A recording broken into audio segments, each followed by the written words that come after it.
Hello，大家好，我是怡媛。今天我们来猜测新统帅了。当然，我相信有一些观众就讲，哥果不是刚出现而已吗？这么快就有新统帅了？各位不要太担心，我现在只是做猜测而已，统帅还没有出现。我们先说一下新统帅出现的时间，因为周年庆的关系所以流车放出来的时间会比较早一点。排除掉官方在周年庆赠送的流车之外，其实流车真正出现的时间点就是跟各国一样的。那时候 MG 跟转盘都是新的步兵，所以真正意义上流车出现的时间点并不是官方周年庆赠送的那个时间，而是 MG 跟转盘出现新步兵的时间。所以严格来说，官方真的没有把统帅出现的时间加快，它只是因为流车是周年庆赠送而变快而已。当然这个说法我是为了要拍官方马屁而说的啦事实上来讲呢，官方就是要你们在更早的时间内把通用镜头丢给流车，才提前把流车放出来。当然的，我也相信有一些观众可能想要知道流车出现的时间距离上一次新出的骑兵到底距离有多远。我帮你们用计算机算了一下，只有短短的56天。什么概念呢？如果一般的玩家你是每天登录可以获得3颗镜头的话，只能获得168颗镜头就要去觉醒流车了。假设是根据官方推出流车的时间56天的差距，是有出现过这样子的案例，但是不常出现。像第3、第4代的骑兵和第6代的步兵，假设是根据流车那个时间的话，其实官方推出的时间确实是比较早的，但是之前也有案例，所以不算是个案。不过我们还是根据转盘跟 MG 出现的时间点来做计算啦。不过这里出现了一个问题，就是国服出现的时间比较早，国服是在10月9号推出哥哥的，所以这里有一点差距，可能国服那边推出了，国际服才推出。不过我感觉国际服大多数的时间都是固定在84天、98天左右，也就是说可能国服的玩家你们要看我这一次推测的时间再往前2周，那个时间点可能就是国服出现的时间了。那我们来看一下统帅有可能会出现的时间点，下面我有列出3个时间，有可能在这3个时间段出现。毕竟你们也看到了，我是从2019年开始做记录，到现在2023年了。在这3年的时间，我全部都有记录统帅什么时候出现，再根据官方近代推出统帅的时间点来做推测的。这里放出了3个时间，那可以确定的是1月才会出新的统帅，所以不出意外的话，可能下个月也就是12月或者是这个月尾可能会出现新统帅的消息。出现新统帅之后都是会有一个缓和期，慢慢让玩家去猜测，有一些爆料要研究新的统帅 blah blah blah 一大堆，到最后才是真正统帅出现的时间点。在前几天你们记得我有做过玩家社群反馈吗？官方有说到他们出现统帅的时间点并没有加快，都是固定时间的。那我们再回来看这个列表，其实官方有很多次都是固定在84天了，算是中间值吧，大概3个月的时间点，你们可以接受吗？这个时间点其实还蛮快的，不过我个人感觉还是会有上下浮动，可能会在70天或者是98天出现。个人比较保守的时间点是在1月15号，就是说国服有很大可能是在1月1号推出。那么问题来了，到底是出领袖统帅还是出工兵统帅？其实我也不知道如果根据官方之前的案例呢，就是先出领袖统帅才出工兵统帅了。你们可以看到我这个列表，为什么在第6代的领袖是特别画了一个黄色的框就知道了。在之前的圆桌会虽然也是有提过要把统帅的时间延迟，但是官方还有明确的说出他们统帅出现的顺序呢，其实是没有更换的。他只是把原本的骑兵、步兵、工兵、领袖变成骑兵、步兵、工兵、领袖，但是领袖的转盘变成远程统帅。所以我个人推测新的统帅呢，不是领袖统帅，而是工兵统帅，应该啦，因为我也不能确定。为什么我会这样子说呢？其实在之前官方有做策划直通车，我不懂你们有没有认真去看啦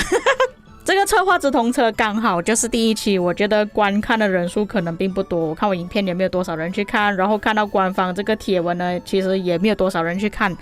又或许是有一些玩家已经忘记了策划直通车里面讲过什么东西，我这里再重新跟大家讲过一遍。之前他们要升级伺服器的关系，这个是升级国服不是国际服啊，国际服的玩家你们不用想了，去发梦吧。同时受到本次升级影响，统帅获取暂时做一次调整，暂时一次。所以各位你们已经有概念了吗？官方只是在那一次做暂时性的调整而已，诸葛亮延迟了，并不是说已经把那个顺序更换掉。所以我这个列表也是要做调整的，不应该把领袖放上去，应该要先把工兵放上去。并且就算真的出了新的领袖统帅，也算是第7代，所以我们放去左手边那边，而不是右手边的第8代。我会确定是因为现在官方他们出统帅的顺序还是一样，是以骑兵、步兵、工兵、领袖推出。就等于说工兵玩家们，你们要准备好镜头了，有可能1月的时候就要推出新的工兵。在猜测了新统帅出现的兵种还有出现的时间之后，我们来猜测一下新的统帅会有什么技能。那大多数的玩家还是觉得新的统帅可能会出终极伤害，那我们保留终极伤害吧。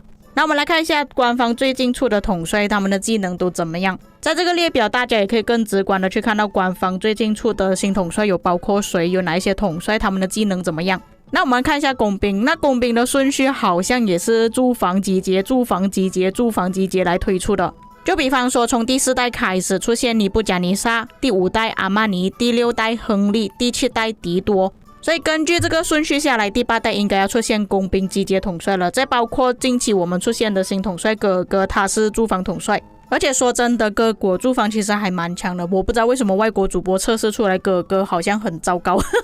好像很弱很烂那样子。并且你们记得之前我有说过，第8代统帅就是一个新的开端，所有统帅的伤害都是有2000起跳了。比方说霍去病2700的直接伤害，查士丁尼2500的直接伤害，刘彻2250的终极伤害，哥哥2300的终极伤害，所以新的工兵不排除有可能也是2000起跳的。那我个人觉得有很大可能是不会出现 AOE 了，因为上一次出现诸葛亮有一点太强了。我会这样推测，主要是因为官方之前出统帅的记录都是有没有有没有。举个例子，我们从本多忠胜开始看起，本多忠胜有，司机没有， CP 有，布迪卡没有。布迪卡之后其实是已经到贞德那边去了，菠萝头是之后才推出的，贞德有，萨尔贡没有。接着菠萝头突然穿插进来，那我们不要计算菠萝头，我们看诸葛亮有，霍去病没有，刘彻有，所以我觉得下一次是没有啦。那前面有说过有很大可能是终极伤害，所以新的工兵集结有很大可能是抗围殴的，类似像阿提拉的特性可能有反伤高，